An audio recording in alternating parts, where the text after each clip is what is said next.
أهلا بيكم. كل عام وأنتم بخير. هنعمل ملك العزومات والسفرة، طاجن التر باللحم أو اليخن.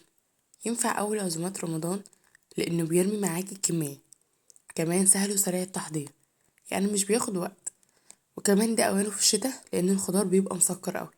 يلا بينا نسمي الله ونبتدي. معانا جريل أو طاسة هننزل فيه بكمية وفيرة من الزبدة، يعني بمقدار مكعبين كده من الزبدة. ممكن تستخدمي سمنة مفيش مشكلة، وعشان استخدمنا زبدة هننزل بربع كوباية من الزيت. واول ما الزبدة تبدأ ان هي تسيح كده هنزل عليها بنص كيلو من البطاطس، وهنزل عليه بنص كيلو برضو من الكوسة وربع كيلو من الجزر متقطع اي تقطيعة انت عايزاها.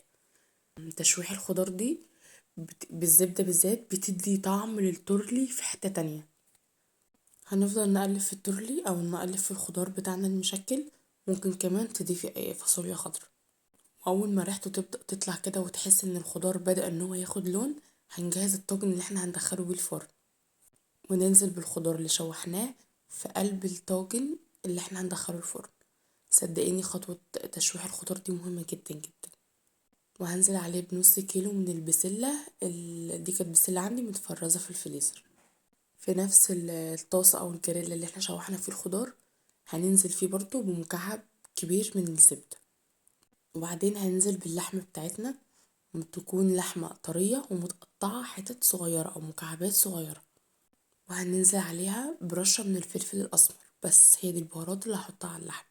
وهبدأ إن أنا أقلب أو أشوح اللحمة بالطريقة دي لحد ما اللحمة تاخد لون وريحتها تبدأ تظهر معايا.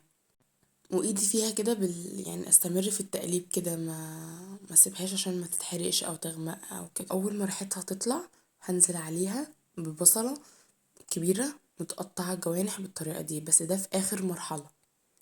مش هحط البصل الأول عشان ما يغمقش ليا الطاجن ويخليه لونه بني. التوابل بتاعتنا بسيطة جدا جدا. هحط معلقة من الكمون، ومعلقة من الكزبرة، ومعلقة من السبع بهارات بس. لأن زي ما قلنا قبل كده البهارات الكتير بتخلي اللحمة أو الأكل يفقد طعمه. هندي تقليبة كده، وأول ما ريحة التوابل دي تظهر معانا هنزل بسبع فصوص من الثوم متقطعين شرايح، وهستمر في التقليب كده.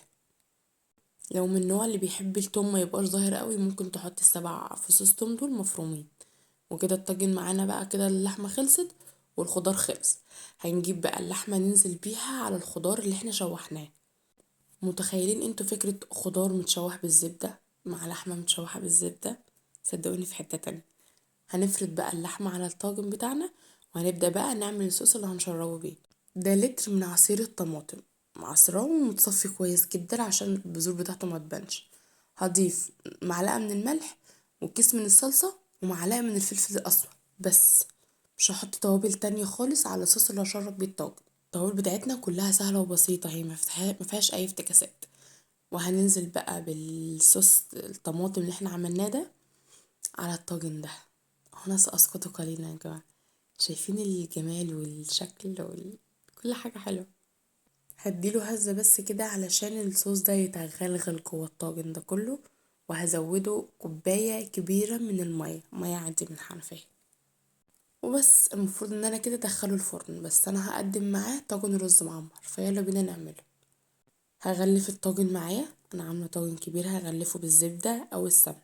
هنزل فيه باربع كوبايات من الرز المصري، وعليهم 3 كوبايات من الحليب الطازه او الفريش، وعليهم كوبايتين من الميه. وزي ما اتفقنا مهم جدا جدا اضافه الميه، وهنحط معلقه من الملح.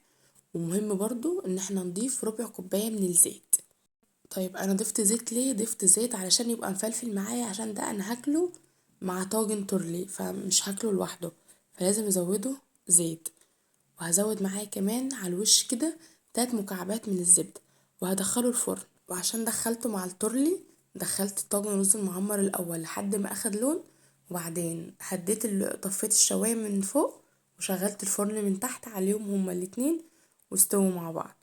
هشغل الفرن على درجة حرارة 180 لحد ما التورلي والرز يستوي. سلام، نتقابل على خير فيديو جديد.